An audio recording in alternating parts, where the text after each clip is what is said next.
what are your tips, Zubair, for us to get out of this run, to get out of this state of, Yeah. So I think shahawat? So just picking up what you said, right? So there's two themes that really stand out, like based on what you were describing as well. And I think these are two things. One is basically the whole notion of selfishness, right? And that's something that Allah subhanahu wa ta'ala has, like, it says like وَمَنْ يُوقَ شُحَّ نَفْسِهِ, right? The one who has actually protected himself or herself from its own selfish greed. Right now, obviously, as we know that people, the Sahaba, the companions, radiallahu anhum, they were not like that. Right, they would, وَيُؤْثِرُونَ عَلَىٰ أَنفُسِهِمْ وَلَوْ كَانَ بِهِمْ خَصَاصَةٌ, right? That they would prefer them, the migrants, over themselves, even if they're in need, right? So that sort of notion, right? I mean, now we can sit here and we can say, you know what, the Muslim countries are not doing this thing. They have like so much billions of dollars or what have you. But even if we look at our own individual lives, most of us are living very selfishly, right? Am I comfortable, right? And that's kind of connected to what we were saying about earlier, right? Relationship goals, for example, right? Like what kind of contribution are we doing for others?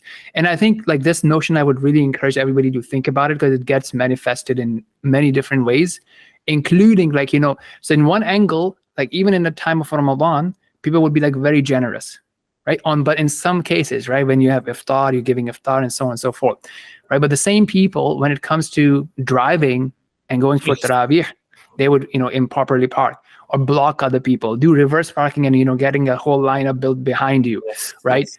Reserve spots for other, in different lines, leave your stuff and reserve. So that's the point that, okay, in certain areas, yeah, no problem. I'm going to spend my money, give food. But there are other things that are valuable to me. I'm going to try to oppress other people and be selfish, right? Even I've seen people doing similar things, when you go for Umrah, right? Yeah. Cutting in lines, pushing people, cutting in lines, even to the point like, you're at a 5-star hotel and, there's a iftar buffet going on, you're cutting in lines.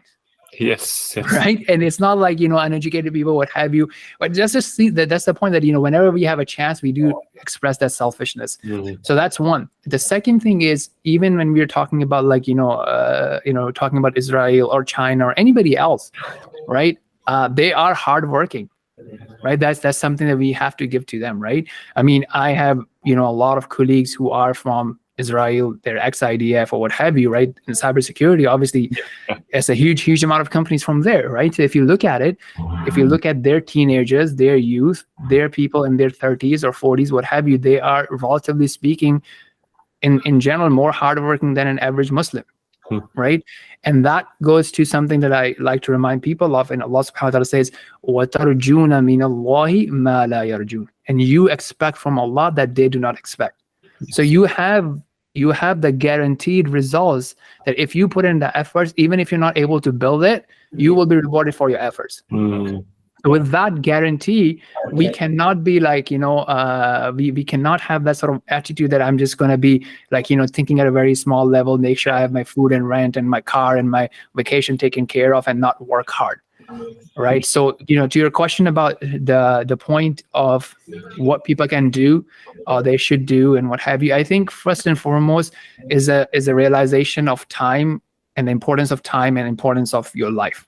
Yeah. Right. So an analogy I give you is like, if I tell you that, hey, you know what, every day you will be getting $17 or 17 pounds or 1,700 pounds every day from today till the day you die. And obviously, if you're a smart one, you'll plan it out that, okay, I'm going to invest some, I'll buy this course, I'll get coaching from Dr. Munaf, I'll do this thing, what have you, right? You're going to plan out your money. But when it comes to time, people just don't plan for it. And the reason I'm saying 17 is if you're sleeping on average 7 hours a day, you're left with 17 hours. What is the worth of your 17 hours to you? And what is your plan on how you're going to use that 17 hours to build something for yourself? Either use that to contribute to another cause based on the skills that you have, or acquire more skills so you can be more productive. Yes, exactly.